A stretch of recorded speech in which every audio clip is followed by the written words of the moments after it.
Well, hello there, traveller. Coming in from the cold. We've got a nice warm fire going. Welcome to the Hearth and Tome tavern. Can I pour you a cup of something hot? We've also got some wonderful books here if you're interested. After all, there's nothing better than curling up by the fire with a hot drink and a good book. It's true, and we've been reading some really good books lately. So why not pull up a chair and let us tell you all about them?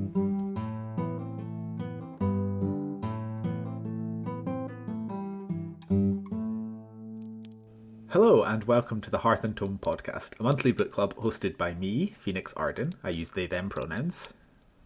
And me, Eve Handyside. I use any pronouns.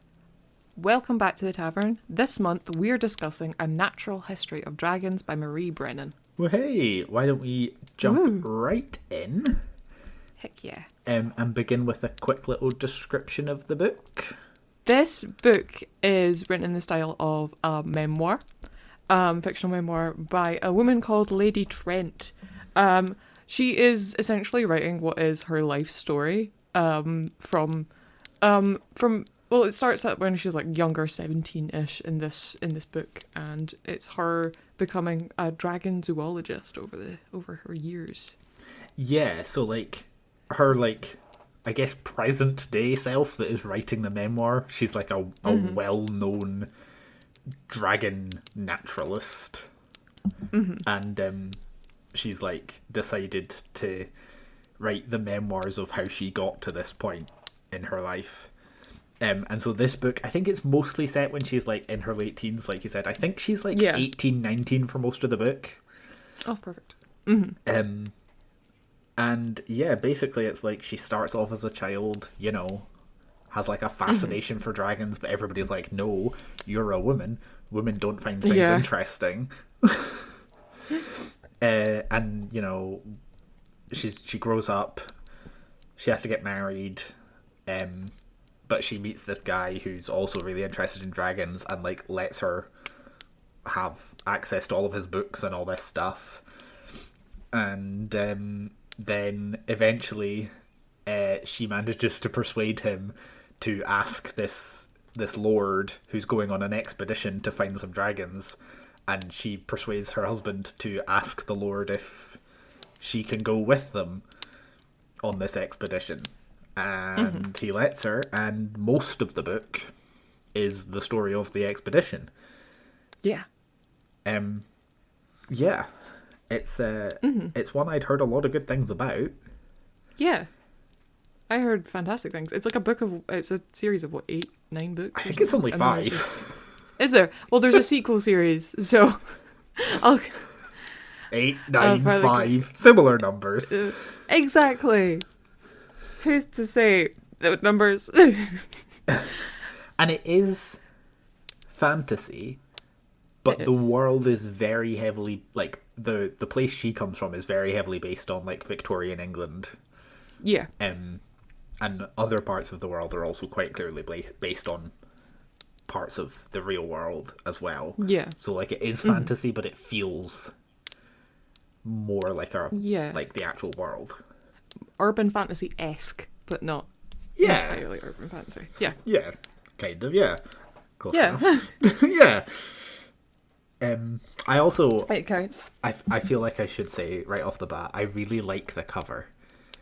Oh, the cover's gorgeous. It's like an anatomical diagram of a dragon. It's incredible. And the drawings throughout the book, love. Oh yeah, fantastic. So good. I can't remember who did the illustrations, but they did a fantastic job. I can find out. Todd Lockwood. Heck yeah. Big shout out, Todd. Good job. Good job, Todd. They're so gorgeous. Yeah, and there's maps. Like, so the maps, pretty good. Yeah. Love a fantasy book with maps on it. Absolutely. Big fan of a fantasy map in a book. Especially these ones, because each map is on one page. There's no book cracks gap right down the middle of the map. I wonder who we could be talking about. Make sure to listen to our episode about cursed cocktails for more. Fantastic book. Nice little throwback. The map is over 2 pages. Yeah, and the really important places. right in the crack. Anyway, this map is not that. Thank you to and it's a great map. Rhys Davies, Todd. who did the map, Oh, apparently. But yeah, once again, we will go over the system we are using to rate the book. Once again, there is spoilers for this book, so if you haven't read it, go away, read it, come back. You know the whole deal Yeah, now. you know the drill. But yeah, This is episode 6. this is episode 6. Wow. I know. If you don't know the drill by now, you've not been paying attention. Exactly. What are you Do doing? better.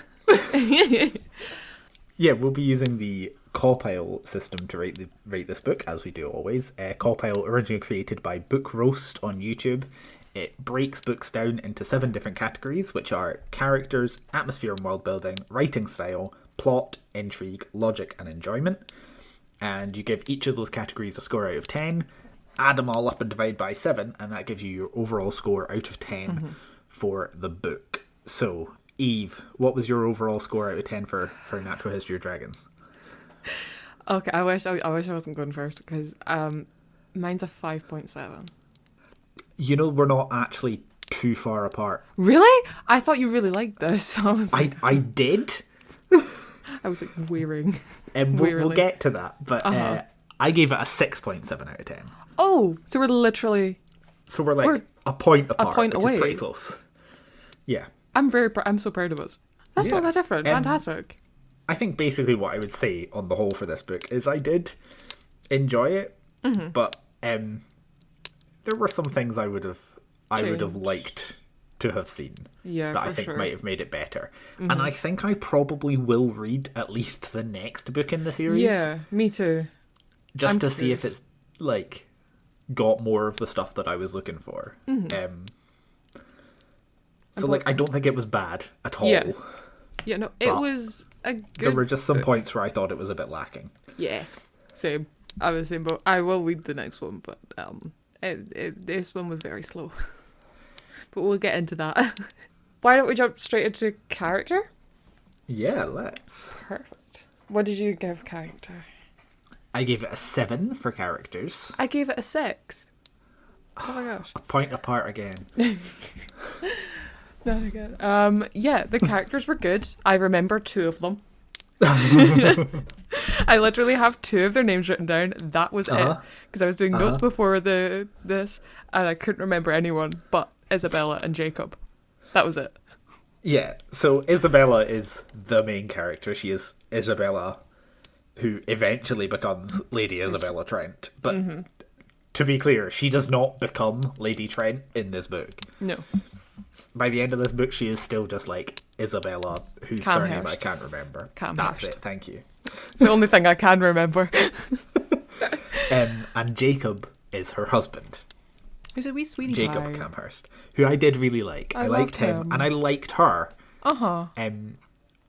At points, obviously, she's a bit annoying, but that Yeah. is because she is like 19 years old. And Yeah. no offense to anybody listening to this, but when you're 19 years old, every so often you're going to be a bit annoying. Yeah. Um, Side eye. I did like that the like older Lady Trent who is writing the book. It is somewhat implied that she finds her younger self a bit annoying, which I quite liked. It was Like she so funny. repeatedly throughout the book is like, this is not what I would have done now, but back then I was 19 and an idiot, so this is what I did. Which is so funny. How she knows that she was just such a wee shit. Or, yeah. Her older self is so sarcastic, and I loved her. I think that's the thing. I'm probably skipping ahead of it here, but I think if this book was the same book but not written like a memoir like it is, I would have enjoyed it a lot less. Yeah. Honestly. Yeah, I think the style it's written in was so fun. I think It it is- really is like, it's, yeah. Yeah. This is one of the things that made me want to pick it up, because where else are you going to get a dragon memoir? Exactly. Because that just sounds like the funnest concept ever. So yeah, I liked her, and I quite like Jacob. He's very sweet. Yeah. Most of the other characters, though, are a bit just Yeah. sort of... quite a lot of them felt quite two-dimensional. I don't remember, like, barely any of them. So there's Like- Lord Hilford, who Lord is Hilford. the guy who's, like, funding and leading the expedition. Mm-hmm. There is his like assistant, Mr. Wilker, who keeps clashing with Isabella. Oh no. Throughout most of the book. Uh-huh. There's Dagmira, who is the a young lady's woman maid. who lives in the village that they stay in while they're on their expedition. And while they're there, she becomes Isabella's like lady's maid. Yeah. And then there is Kurzov, who is like the he's like the guy who he's like the local authority effectively. He's like the lord who like is in charge of the area in which this village is. Yeah. And there's also Chatskill, Chatskill? who is a smuggler. He's like the leader of a band of smugglers. Yes. And he appears very briefly, but I did feel like writing him down because I will talk about the smugglers in one of the other categories. But I just, well, this is the thing, isn't it? If, like, I couldn't remember a lot of these characters. I had to go back through and write them down. Yeah. It did just feel like a lot of them are just a bit flat. Yeah, for sure. There was not a lot of, like, character development, I want to say, with them. Because they were just all very, very bland, apart from, like, the main couple. I don't know how else to describe them being... Because if you need to go back through a book and check who everyone was... It's not a good sign. Yeah, because I remember their roles, but I just can't remember who they are. Mm-hmm. But I will say this. From the beginning, you kind of know that Jacob is going to die. Ooh. Yeah. Still boring that he's dead now. It was like kind of sad, but also because Yeah. it happens in like a moment where there's a lot going on. Yeah. It kind of feels like it gets overshadowed, which is understandable. Like that's kind of the vibe of what's happening at that point is that like she is like, I can't grieve because I'm busy right now. Mm-hmm. But even after that, when she is grieving, it's weird. Yeah. It just doesn't feel like it's as sad as it could be in a weird way. Because they were like, they were fleeing the camp or whatever when he got stabbed, and he was on a horse and he slid and fell in the like snow, and that was like I was really sad at that point, but after that I was like, he's dead now. Yeah.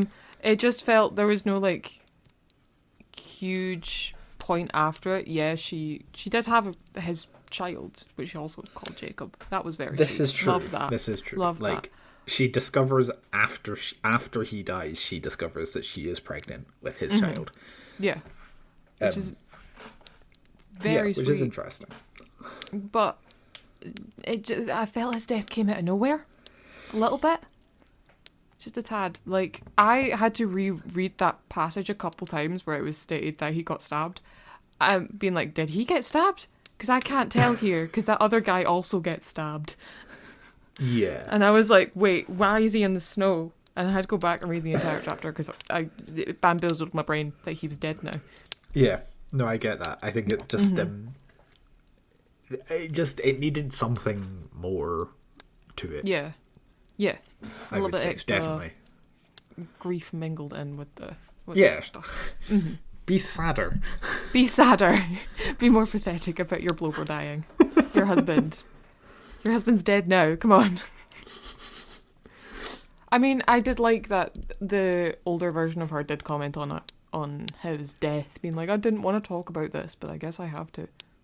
Yeah. That was kind of sweet. But yes. Once again, I like the idea that even though she's much older now, it's still sad.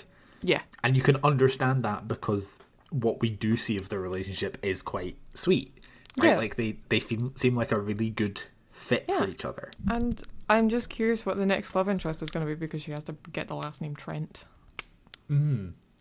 Yeah. Skeptical. I guess we'll see. Yeah. Let's go right into atmosphere. Yes. I also gave it a 6. Oh, me too. Snapsies. Oh my gosh! Twins! Oh, I hate that. I thought the world building was like okay. I felt like I was in Victorian England. Yeah, and I liked that they, both in future Isabella's like narration and just in the actual story, they are like they mention fictional books. Like I Yeah. like that as like a way to like make the world feel a bit more lived in. Yeah. But I think one of the big downsides for me was that at times it feels like people keep mentioning places, but there's very little context given to them, and Yeah. I kept getting places muddled up with other places because there were just so many place names like thrown out, Yeah. and I find it like a bit overwhelming because it throws out a bunch of names but without really giving them And most like of the places you places don't that feel like yeah. they should go with those names. And most of the places we don't even go to in the book. Uh-huh. Like, I can't remember where they went to. The country they went to, not a clue what it's called. Vistrana. Vistrana? Okay. In terms of like the atmosphere, I think it was fine. Yeah. It was just fine. Like, Yeah, I had a note I'm about finding it this. hard to say anything specific because I Yeah. don't think it was really bad, but I also don't think it was really good. It was just Yeah. fine. For sure. There was... I'm hoping that in future books, maybe the world will feel a bit more fleshed out or something. I Yeah. don't know. I mean, the world definitely felt lived in. If that makes Oh, sense. definitely. Yeah. But there was just more things that could have pulled you into, like, scenes and places and stuff. That would have been a bit better, like... Yeah. Yeah. It does feel like you're there, but it was lacking something we cannot pinpoint. Writing style? Yeah, I gave Yeah. it an 8. Oh my god, same! What? What? That's Two in a row. Oh, Weird. jinx. Jake's, oh no. Gotta buy me a Coke now. Shit. Yeah, I really liked the like fictional memoir thing. Like I said earlier, I think the writing style was the strongest part of this book. For sure, definitely. Like, I could take earlier stuff that happened in the book because the memoir aspects are so fun. Yeah. Of just her talking about her younger self. It's just like, oh, the kind of like looking back on it all is very, very cool to read. Yeah, it is. And like I said, like Sure. I would not have enjoyed this book as much if it had been just written just in like normal like first person or third person or whatever.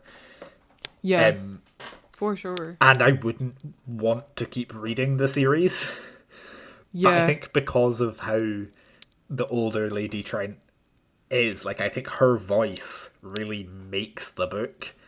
And that makes me want to read more because I'm like, I would quite happily...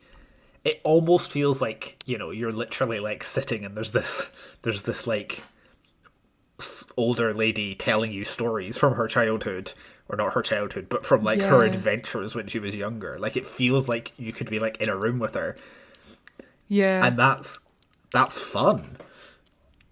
She's quite a cozy character, her older self. She is. She is very, like, grandmotherly in terms of she being like, it's quite, yeah, I agree with like the nice little stories and stuff. That it's very sweet, very, very sweet. And like, she knows how unhinged her younger self was. I enjoy that Because like, for sure. it was so funny. Like when there's a scene where Jacob walks into her lab and she's got all those like little dragons in the jar in different stages of like decay or like death, and her older self's like, yeah, that was weird. And like, I can't think of any other books that I've read, with one series exception, that are written like this, where it's like a memoir. Oh no. Like the only exception to that I can think of is How to Train Your Dragon, because Yeah. that's how those are written. And I think it'd Yeah. be great if we got more like adult fiction written like this. Yeah, I think it's for sure. not too much because you don't want to overdo it, but more Yeah, no. because it's a really Yeah. fun approach to a book. Because her older voice is so engaging. Oh, It's absolutely. she comes across as a silly heroine and getting into trouble, and her older self is just like, please stop. And makes fun of her the entire thing, and it's just so funny. Yeah. I would love more books written in memoir style. Absolutely. Especially fantasy books. Yeah. Especially fantasy. Like, even if you're just like a ragtag team going through the end of the world as a memoir, it would be so fun. Yeah. I just think it's a really unique approach. Yeah. And, like, obviously, you know, it spoils that your main character is never gonna die. Yeah. But, like, that's okay. Because most book series don't kill them off anyway. So Exactly. she lives to be an old lady and it's cute. Yeah, like I say, I think it is the fictional memoir yeah. style that is the thing that gripped me about this book, and it is the only Yeah. thing that would make me that makes me want to keep reading the series. It's like I Yeah. want to know how 19-year-old Isabella becomes like old Lady Trent. Yeah. I want to see that progression, and I really hope that over the other few books in this series we do see her personality grow into more of Yeah. what she's like in the narration. For sure. Because she's a much more fun character as a narrator than she is as a 19-year-old. Yeah. Going from silly heroine to kind of like mysterious, like zoologist, dragon zoologist. It's going to be so fun. Yeah. To watch. And now it goes downhill, I think, after writing style. Yeah. So downhill. Yeah. So plot. Yeah. 5. No way. I also gave it a 5. No. That's What is that? 4th in a row? 3. Oh my gosh. 3 in a row. I can't count. We were this 1 was point apart established. on characters. That's crazy. Oh my gosh. Yeah. Yeah. The I plot liked was interesting. I liked the like concept of the plot. Yeah. I liked the idea of like this young lady being like, hey, I want to come on this expedition. I can like work my like I'll be useful to you. Let me Yeah. come. And they're like, okay, fine. And then she is useful. Yeah. And I liked the sort of side mystery thing with like what's happened to the guy who was supposed to be meeting them. And there's all this stuff about the smugglers and about That creepy dragon history yeah, story. there's like a creepy mythical dragon thing, and Karzov, the local like lord. There's like a whole like side plot with them. So fun. But I think I would have preferred it had that been more side plot and less the plot of the book, Yeah. because that takes over the whole plot. Like they make some really interesting discoveries about the dragons and stuff, and then about like halfway through the book, suddenly it's like it's all about this like intrigue, and that's less exciting to me. Yeah. Like obviously the mystery was really well introduced with the guy going missing, saying we're gonna go. He went to find you because you're not meant to be here. Like, yeah. Cool. But then suddenly everything else is dropped to look into other stuff. Okay. Because what was why did they even go to that place again? It was just to like study the dragon that was there, and then they find that the dragon's attacking the townspeople. Yeah, so they go to Vistrana because there are dragons, rock worms, I think they are, Yeah, that live in that country. for sure. And they want to take the opportunity to like study them in their natural habitat, and also to like hunt one. At one point they hunt one down so that Yeah. Isabella can like draw it, like do anatomical sketches of it and stuff. And then like you say, like they when they as they're arriving, they discover that the dragons have been attacking people recently.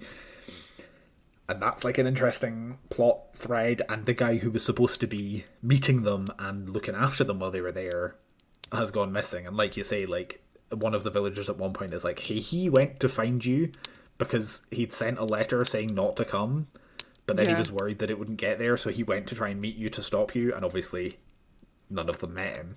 Yeah, and we never get to meet him. Well, yeah, because it's pretty implied that he's dead. He's dead now. Alright. But yeah, it just feels like the whole like the dragons are attacking people, and it is revealed to be because basically Karzov and his weird scientist man have been like killing too many of them. Yeah. Because they've discovered a way, basically dragons when they die, like, sort of evaporate, they like turn to dust really quickly, their bodies do dissolve. not. Yeah, they dissolve, that's a better word for it. Their bodies don't like stay. Yeah. And Kurzov has this scientist guy who has discovered a way to preserve dragon bones, and their plan is to like sell these dragon bones as like building materials and stuff because it's really sturdy and all this. Which is very Robin Hood. Yeah. And it's interesting. Yeah. But it's also just like, it's a shame that there's not more about the dragons and all that, because it's just like, oh yeah, the dragons start attacking people because they hear gunshots, because they've associated gunshots with other dragons dying. And I'm just like, it's yeah. I too basically simple. I wanted more dragons than there were. Yeah. There was a distinct lack of dragons in Like, A Natural History of Dragons. There were dragons. Yeah. But I would have liked just more dragons. Of the dragons. More interaction with the dragons. A bit more. Because it feels like the main plot quite quickly shifts from let's investigate the dragons to let's deal with this like intrigue stuff that I cared less about. Yeah. And for sure, it's also what really... There was another thing that really annoyed me, is that Isabella would go on these like jaunts around the town or like outside of the safe village just with her and Dagmira and like someone else, I can't remember who it was. Like they go to this temple, they go for a hike, she injures herself or something, and she just occasionally just goes off and doesn't really think things through. Yeah, but then, you know, she's 19. Yeah, still infuriating. And bored. Yeah, no, fair enough. But yes, it is somewhat infuriating. It is, because you're in dragon country with dragons who are attacking people. And it leads to a really interesting plot thread that then went nowhere. Yeah. Which is this whole thing with the smugglers, right? Basically, oh my God, there's like a group of smugglers in the local area, and at one point she wakes up in the middle of the night and she sees a guy leaving the house of one of the villagers, and she for some reason decides to follow him, and then she gets kidnapped wake her husband by smugglers. Yeah. And she meets the smugglers, this guy named Chatskull, who's like their leader, and she makes a deal with them basically of like, you take me back to the village, and me and the people I'm with are going to solve this dragon attacking people problem, because the smugglers like live out in the middle of nowhere. They don't have like houses or anything. They like constantly are on the move, and they hunt. And when they're hunting, they use guns, and the guns are attracting the dragons, and they keep losing people and people getting injured and stuff. And it's a really interesting setup. Like, I liked the whole thing with the smugglers, but then I think like we don't see him again. Like, there are the smugglers are like mentioned a couple more times. Chatskull doesn't show up more, and I'm like, I would have liked a bit. Like at the end of the book where she's like, hey, we've solved the whole dragons attacking people thing. Be careful with your guns in these areas, because that's what's attracting the dragons. For sure. Or but they just sort of leave. Yeah. And it just feels like a shame. And it feels like a massive shame, because there's a really interesting plot thread that just falls away. And like, they're smugglers, they have access to dead dragon bones and other stuff like that. I would have liked to seen, because at the end we see a whole laboratory with like dragon bones and other stuff being kept, but that's from a different guy from what I remember. And like the smugglers, like Isabella should be like, can I get stuff off of you, or at least have a kind of like at least a feud or a little bit more of a tension between her and the smugglers, or anything else, or the smugglers attack them. I don't know, but they just kind of disappeared and didn't go anywhere.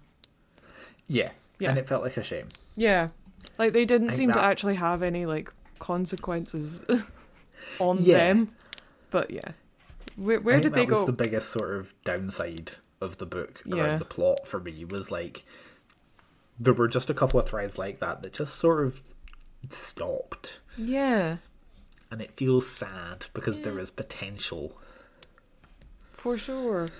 Or like there was the instance, I think this is really really early in the book, when she meets Jacob for the first time, and she's in the menagerie of the dragons. Is it menagerie the right word? I can't remember. Yeah, but the King's Menagerie, where he's got some dragons. And she does nothing with them. She doesn't draw them. She doesn't talk about them. She doesn't research them. But like, I guess that's the first time she's seen live dragons. this is true. And she does sort of, like, accidentally run her mouth about how much she knows about dragons. And that's implied to be the thing that makes Jacob, like, notice her and fall in love with her. He's like, damn, she's not like other girls. Yeah, basically, yeah. Pretty much. But yeah, I'd like to see more of her, like, being sad, because those dragons die. Yeah. And she kind of just brushes it off. Like, yeah. But, like, you love dragons. And, like, yeah. she, at the end of the book, she hates, or, like, when they hunt down that dragon, she feels bad for it. It's not the same, like, level of sadness she felt for the ones in the menagerie. It was a bit weird. It was just something I noticed that I didn't like. But, you know. Intrigue. Mine's really Shall low. we? Mine's really low. Oh, so maybe this is where you've diverged from me, because I gave the intrigue a 6. I gave it a 4. So not too low, but because I think it all of the downsides of that we've just said about plot apply to intrigue as well, right? Yeah, like threads just sure. disappear. Yeah. But I've rated the intrigue higher than plot because I did keep reading the book, because I wanted to keep reading the book. I was about to say I wanted to know what happens, but I don't think that's really the case. No, I didn't care. It did intrigue me. It did grip me. Yeah. So I put it at a 6 because it like, and it was mostly the writing style, but it got me. Yeah. For sure. Similar to you, I wasn't really kind of like, I didn't really want to know what happened. I was A-okay. I was like, there's not really not driving me much to learn about what happened. The thing was, I read this book over a month because I got so bored. I put it down at what, like 210 pages, and left it for like 2 weeks.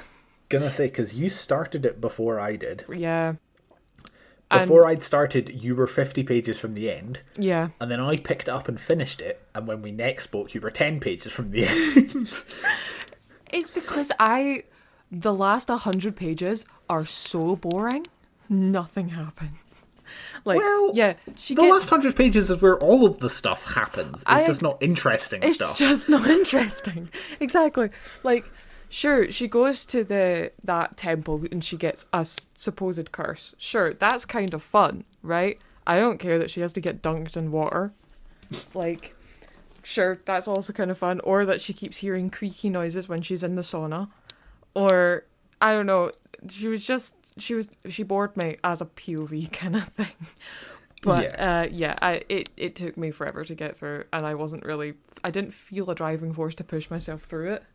So it took me a while. But then when Jacob died, I finished it as soon as he died. I was like, oh, this is good. I feel like after that point, it would be weird to put it down. Yeah. Oh, he's dead now. I'll just slot this away and not read the next 6 pages. Yeah, it's right near the end. It's literally 20 pages from the end. But yeah, I just got really bored. After, like, when she leaves to go to I forgot the country name again, but the country with her husband and all the crew and stuff.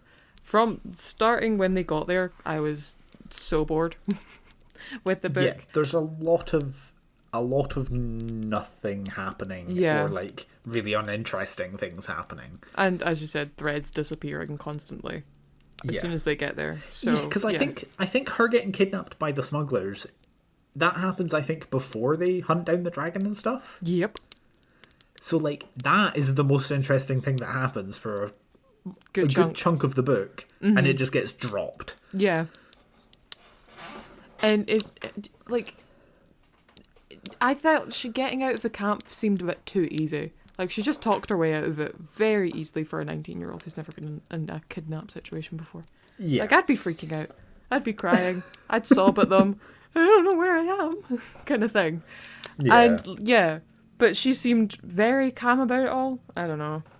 But that was, like, I was so interested to see where they're going, and then, poof, they were gone. Hmm. Logic, I gave a 7. Me too. Oh, we're back on track. Oh, we're back here again. Oh, fantastic. I think that what we got of the dragons was really cool. Yeah. It was really interesting. I just wanted more. Yeah, for sure. I think that sort of sums up my thoughts on this section. Yeah. Quite nicely. Like, it was really interesting what they did when we did learn stuff about dragons. The whole thing about the dragons taking other dead dragons to this one cave that has like the exact right conditions to preserve dragon bones. So they have a graveyard. Yeah. And that's really interesting. Like, it gives you like an insight into like the dragon behavior and stuff. And I was like, oh, this is fantastic. This is exactly why I picked up this book. And then there was no more of it. Yeah. There was that brief mention of people desecrating the graveyard of the dragon, which I loved. That was like, oh, that's kind of cool. That's kind of great plot and track, but nothing came of it. Yeah. Much at all. Or like the anatomical drawings of dragons in this book, fantastic. The way way Lady Trent describes the dragons, really love. Even the little, is it scarlings? Is the ones that are in her base of operations. Her Sparkling. Sparkling? Sparkling, thank you. Even I was interested in them, because she was also kind of unhinged, though, with them. I was like, damn, you're killing a lot of them. But I guess the implication is that they are like bugs, right? There's just like, they're just sort of everywhere. Like, they're not like an uncommon thing. They're kind of like dropping like flies as well. She collects a lot of dead ones. Yeah. I was very creepy. Yeah, no, I just I really liked the bits of like dragon biology that we get, but we just don't get enough of them. Yeah. Like, the bit in the menagerie was very good because it showed you 3 different dragons and it showed her knowledge. Loved that. Like, it sets up this world where there's all these different types of dragons. Yeah. And then, like, understandably, obviously, for the rest of the book, they're after this one specific type that's in this one specific area. Fair enough. Except that we don't I wanted more information about the dragons. Yeah, exactly. Tell me more. Tell me more. Tell me more. In my car. But also, there's this one thing that bothered me. It was they went to the other country. There was only rockworms. That was the only dragon that was in that country, which I felt was a bit strange. Like, not even I don't know if it's necessarily the only one. Yeah, but the one they were investigating. I think it's more just like, they're like more common there. But even so, shouldn't there have been like maybe a different breed of sparkling, scarling, whatever the hell they were called? Sparkling, yeah. Sparkling. I don't know. It just, I don't know. Maybe like a teeny bits of like, oh, this dragon's also in this location. I should look more into this as a little side note or something, and then go back to the rockworms. More dragons. More dragon knowledge. More dragons. More dragon drawings, please.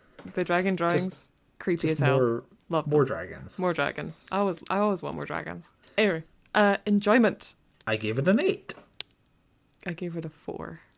Oh. I was so... I enjoyed this book. I did. Despite its many failings, I enjoyed it a lot. I just would have liked more dragons. And less just like stuff that isn't interesting for sure happening for 150 pages. Yeah. Purely because I put it down, I got it because of how that when they arrived there and part of like her, she annoyed me. But like, I had mixed feelings. I'm going to continue on because I'm genuinely intrigued, but like, it was not right time. It was okay. I was fine with it. I just wanted more dragons. More dragons, please. Yeah. More dragons. More dragons. I'm hoping that the later books in the series have more dragons. That's my hope. Oh, yeah, for sure. Because they are very pretty covers as well, which makes me want them. So pretty. I want all of them. Yeah. And in the sequel series, the first book has got 3 dragons coming out of little eggs, and they're the cutest little babies ever. And I think the sequel series is like her granddaughter or something is the main character, which is fun. So, which is so fun. I might, by the time I get to the end of this series, I might need to You might Read want the more sequels. dragons, Yeah. But yeah, do you have any recommendations for people who liked this series? I do. Do. I think, well, the first one I've already mentioned, How to Train Your Dragon. Damn, that was one of mine as well. Of course it was. Yes, it was. Yeah, like, it's this, but with more dragons, and obviously, like, aimed at slightly younger readers, but still Yeah. fantastic for adults. So fantastic. And if you've seen the films, the books are different, so read the books anyway. That's it. That's my pitch, because we all know Absolutely. what How to Train Your Dragon is about. Yeah. If somehow you don't, they're about dragons Yeah, and Vikings, and I love that. exactly. It's the best combination. It is Cresta Cowell does no wrong in that series. fantastic. No wrong. The Robin Hobb Dragon Keeper series. If you like this, you will like that because it is dragons and it's about how they reproduce and about how they're kind of like cause the dragons basically aren't being born correctly, and we go through all kind of like why there's suddenly a lesser dragon population, or why the dragons are failing to hatch from their eggs, and it's very fun. There's a few trigger warnings. Please go read the trigger warnings before you go read it, because they're but it's a fantastic series about dragons, and there's people who take care of them, and there's one who's interested, which has a similar character to Isabella, Nice. so as they go over and investigate them, it's so fun. Yeah, Yeah. cool. I've been meaning to read Robin Hobb. I will get round to it at some point. I haven't finished her yet either. Don't worry. I've read the first book in Dragon Keeper and the first two in Farseer, but I need to keep going at some point. Because she's got what? Is it 3 trilogies and a quadrilogy, or 4 trilogies and a quadrilogy? Something like that. Something insane like Something that. insane. They're all interconnected, but like you can Yeah. read most of them out of order. They're all like set in the same universe. Yeah, and one's In the same world. exactly, and one's about assassins, one's about dragons, one's about pirates. Yeah. Can do no wrong. I think the last trilogy is a continuation of the first Yeah, trilogy. the So you can't read them entirely out of order. Yeah, But the Fools series is a sequel to the Farseer trilogy, right. Yep. which I Anyway. need to get to at some point. I will get to, I swear. Another recommendation I have, if you like the like Victorian science vibes, a fantastic book I read recently is Our Hideous Progeny by C.E. McGill, which is like Victorian era. The main character discovers that she's the great niece of Victor Frankenstein, and decides that in order to prove that she is a capable paleontologist and that she knows what she's talking about, she decides to use parts of other animals to bring a dinosaur to life. So good. It's Jurassic Park crossed with Frankenstein. I don't know what more to tell you. It's quite fun. It's such a fun concept. I love it. Also had lesbians. Even better. So, you know, You can't fail here. you can't beat a lesbian. Okay, I've got one more. So have I. Shadow of the Gods by John Gwynne, which is the first book in the Bloodsworn saga, which is still coming out. The second book came out last year. It's Norse inspired. After the gods warred and drove themselves to extinction, and cataclysmic kind of events happened, and you follow 3 different people as they kind of try and find out, 1, what happened to the gods, and 2, just kind of like how they traverse the world as it is. And maybe the gods aren't dead, and one of the gods might be a dragon Oh. who is very vengeful. Just maybe, though. Might be a dragon. Just maybe. It's so good. It's such a good book.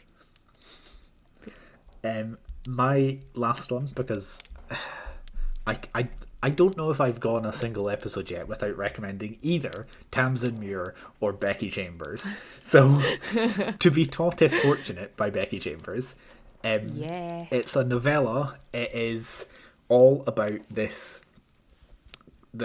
crew of a spaceship. They are, I think there's 4 of them, 3 or 4 of them, and basically they are going out and researching different planets to see if they were, you know, habitable for humans, but they have to be really, really careful not to like cross-contaminate anything. They have to not like leave any evidence that they were there, and they can't take anything away. Like, it's very like environmentally friendly, like ethical space exploration, and it's really interesting. So it's sort of a bit like a sci-fi version of this almost, because it's got that same sort of like animal research vibe to it, and it's very good, and it's Becky Chambers, so you know it's fantastic. She does no wrong. She's literally perfect. Impeccable. Literally perfect. Thank you for joining us here at the Tavern. Phoenix, where can our listeners find you outside the podcast? Well, I'm on Twitter, Instagram and Threads at Beans and Fungi. Super easy, super simple. Follow me if you want to. What about you, Eve? On a similar vein, I'm on Twitter, I'm on Instagram, I'm on YouTube and TikTok under Cozy Crow with an S, not a Z. The correct spelling. The correct spelling. And obviously make sure to follow the podcast. We're on Instagram at Hearth and Tome Pod, Twitter at Hearth and Tome, and TikTok at hearth.and.tome. So you can get, you know, updates when episodes come out, behind the scenes stuff, clips, all that good shit. Pew pew pew. Yeah. Next month. Our yes. book for next month, because I realised we forgot to do this at the end of the last episode. So apologies if you've just listened to Camp Damascus and don't know what to read for September. In October, we're going to be reading A Wizard's Guide to Defensive Baking by T. Kingfisher. Which I'm halfway through and I'm loving it. I have not started it yet, but I'm going to soon. It's so good. You're gonna, oh my god, the vibes are immaculate. Immaculate. Make sure to read that. So that you can, you know, hear our thoughts on it. Exactly. So thank you so much for listening to the Hearth and Tome podcast, and make sure to follow us for future episodes of our book club. Bye. Bye.